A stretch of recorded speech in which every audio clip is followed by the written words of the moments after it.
Olá, alunos da Escola Tuiuti, tudo bem com vocês? Professor Wagner Chaves, de Geografia, trazendo mais uma aula. E hoje a gente vai falar sobre sucessivas crises do petróleo que aconteceram no século XX, envolvendo o Oriente Médio, beleza? Antes, pessoal, eu gostaria só de fazer uma breve revisão da aula passada, porque eu não gravei a aula, tá? Aliás, eu gravei só o final dela, assisti, ficou desconexo, então não ia fazer sentido postar só ela, tá? Então eu vou retomar alguns assuntos que eu trabalhei na aula passada de maneira bem breve, tá bom? Então pega o caderno, pega a apostila e me acompanhe nessa aula. Bom, pessoal, a gente vai começar então a falar do petróleo, não é? O petróleo, que vocês conhecem, é a principal fonte energética do mundo, que move carros, automóveis de maneira geral, combustível de foguete, é utilizado na indústria de plástico, na indústria têxtil, na indústria petroquímica para fazer solventes, soluções, tintas. Então, é uma gama muito grande de utilização que nós temos com o petróleo, tá? Principal característica, não renovável, ou seja, ele não se renova, não tem como você fazer petróleo.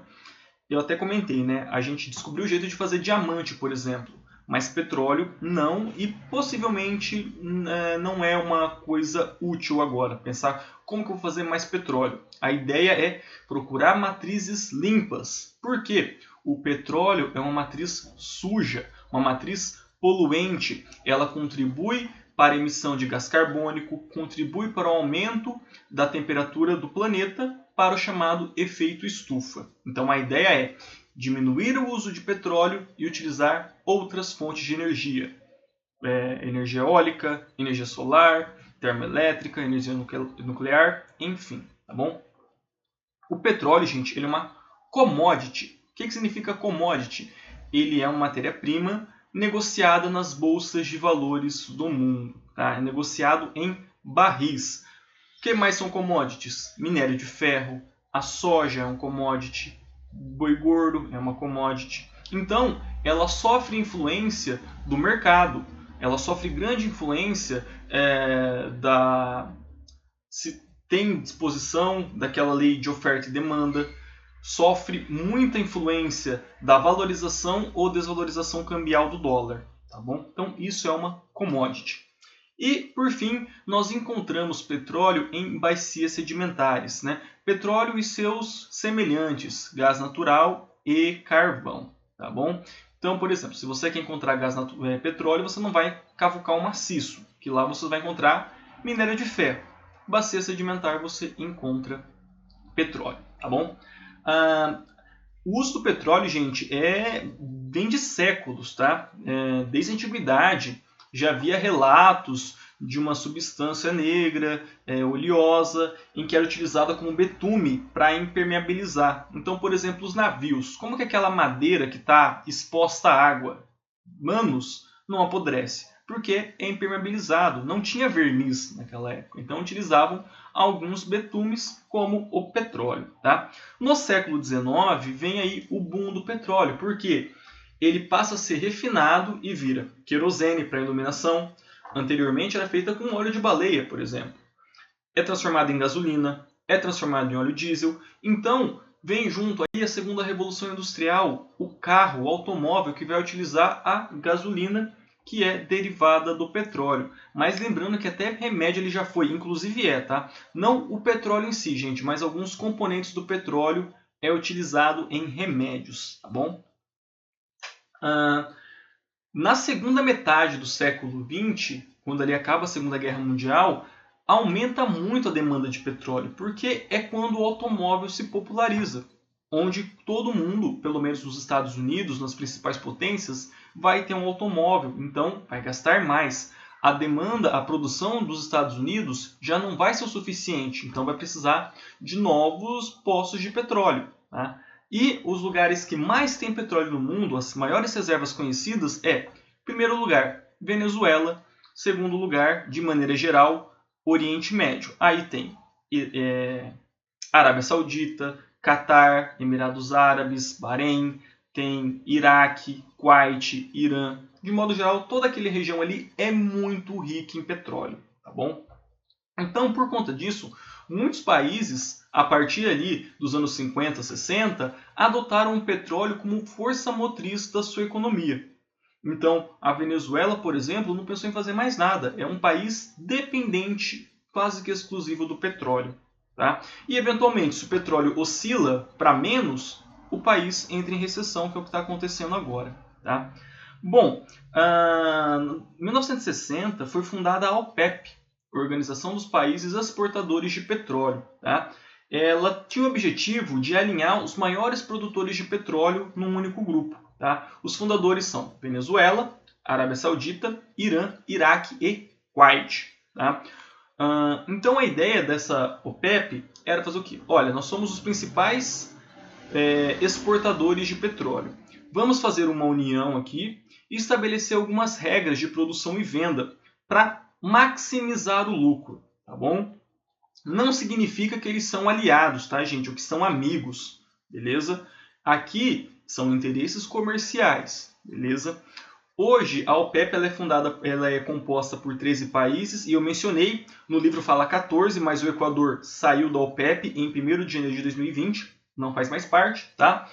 E a OPEP controla 80% do petróleo mundial, tá? E ela impõe cotas de produção e extração para os seus membros. Para quê? Para regular o preço, tá? Para muitos economistas, isso aqui é um cartel, porque ele impede a competitividade. Porque os maiores produtores estão falando assim, vamos produzir mais, vamos produzir menos, vamos vender a X, vamos vender a 2X. Então, se você não tem essa competição, você é obrigado a pagar o maior preço. Tá? Então, se a OPEP aumentar o preço do barril de petróleo lá no teto, todo mundo tem que pagar. Porque os 20% que vai sobrar não vai mudar a demanda mundial. Então, por exemplo, a OPEP aumenta o valor do produto e o Brasil fala, não, vou vender mais barato para o mundo. Vai esgotar rapidinho, a gente não vai ganhar dinheiro e esses países que compram vai ter que comprar da OPEP. Tá bom? Não tem como fugir deles. É uma organização que teve muito impacto, mas hoje, em 2020, já não tem tanto impacto, inclusive com vários atritos entre os membros. De membros falando assim, olha, vamos diminuir. O outro, não, vou aumentar a produção e vou aumentar o preço também. Então, tem vários problemas internos, tá bom? Agora entrando no tema da aula de hoje mesmo, que são crises do petróleo, tá? Por conta dessa importância e da escassez dele, o petróleo ele ganha um status na segunda metade do século XX muito grande, porque o mundo todo necessita de petróleo e nem todos os países têm ele. Tá? E como eu falei, a OPEP controla boa parte do petróleo mundial. E aí os países árabes, porque lembra pessoal, dali só Venezuela que não era um dos países fundadores que não era um país árabe. Tá? Arábia Saudita, Irã, Iraque e Kuwait são árabes, beleza? Eles observaram que eles tinham uma arma geopolítica muito forte, mas muito forte mesmo, porque, olha, a gente produz boa parte do petróleo mundial. Se quiser comprar o petróleo, vai ter que negociar com a gente. E aí, como é que vai ser? Cenário de Guerra Fria, mundo polarizado, Estados Unidos e União Soviética. Entra esses países árabes com um componente muito importante, que era o petróleo utilizado como arma geopolítica.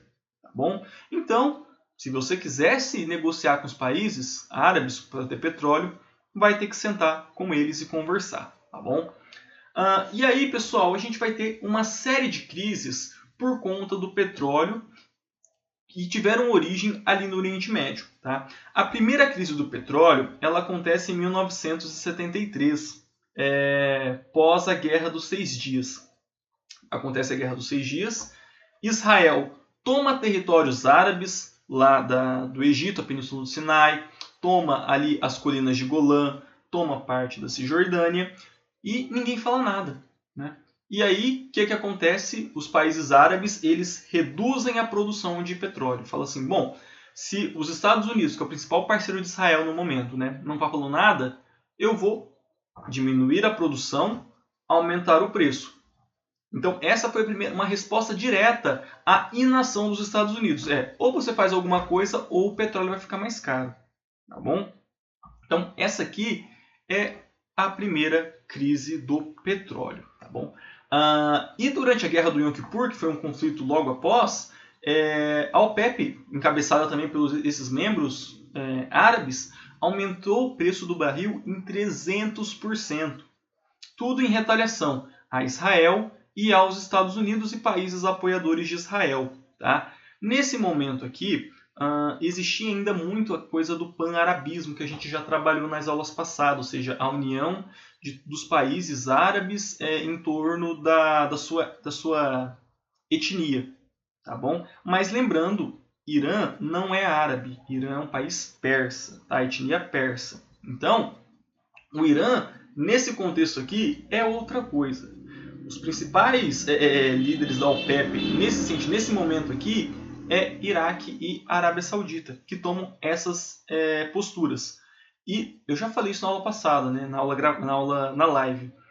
Olhar hoje e ver Arábia Saudita e Estados Unidos como aliados é uma coisa atual. Nem sempre foi assim. Tá? E esses países da OPEP também não são tão ligados à questão da Palestina tão intimamente como é Egito, como é Jordânia, como é Síria.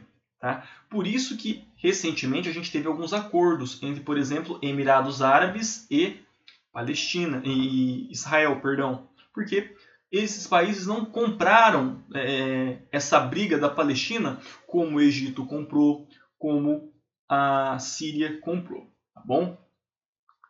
A segunda crise do petróleo ela ocorreu em 1979 durante a Revolução Iraniana. Tá? O Irã, pessoal, ele era governado por uma monarquia constitucional. Tá? E a figura central não era o rei, era o Shah. Deixa eu pegar o apontador aqui. Que é o xadrez vem do jogo do Shah. Tá? Então, que é o equivalente a um rei. Beleza? E o Shah do Irã era o Reza Pahlavi. E ele, durante esse momento aqui, até 1979, olha como que são as coisas, né? O principal parceiro dos Estados Unidos no Oriente Médio, assim como Israel, era o Irã. Tá? Boa parte do petróleo iraniano ia para os Estados Unidos e tinha uma parceria muito grande. Até porque as empresas mineradoras que estavam atuando no Irã eram empresas britânicas. Tá? Então tinha essa parceria Irã, Reino Unido, Irã, Estados Unidos. Tá bom? Porém, o Shah Reza Pahlavi caiu e chega ao poder um líder religioso, que é o Ayatollah Khomeini. Tá? A Revolução Iraniana, gente, ela é uma revolução teocrática, ou seja, uma revolução que extingue essa monarquia constitucional, ou seja, um rei com um parlamento na administração e coloca um líder absoluto religioso. E o Irã passa a ser então uma república islâmica. Tem várias fotos na internet mostrando como que era o Irã antes e o Irã depois. Tá? O Irã sempre foi um país muçulmano. Porém, antes da Revolução Iraniana, havia maior liberdade das mulheres, por exemplo. Então a gente olha fotos de Teherã, as mulheres com vestes ocidentais.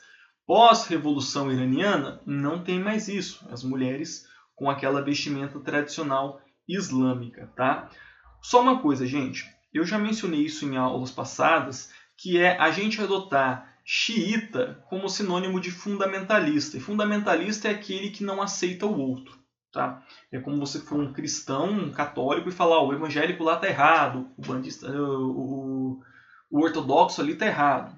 Isso vai ser um fundamentalismo. Tá? E a gente adota xiita como fundamentalista. Por quê? Por conta dessa revolução iraniana. Porque essa revolução ela termina essa parceria Estados Unidos com o Irã. Então os Estados Unidos perdem um dos seus principais fornecedores de petróleo. Assim, muito rápido. Então o preço do petróleo aumenta bastante de novo. Tá bom? Agora, lembrando que a gente hoje, no Brasil e nos Estados Unidos, eu acho que são os únicos lugares do mundo que adota fundamentalista como sinônimo de xiita, ou xiita como sinônimo de fundamentalista. Quando o que nós temos é o contrário. Tá? Os principais grupos terroristas, eles são sunitas. Al-Qaeda, Hezbollah, Boko Haram, tá? São todos grupos sunitas, Estado Islâmicos, todos sunitas. Tá? Porém, os dois grandes inimigos dos Estados Unidos nesse contexto aqui dos anos 70 eram xiitas, que virou o Irã, pós-revolução iraniana, e depois o Iraque com o Saddam Hussein, que também era xiita.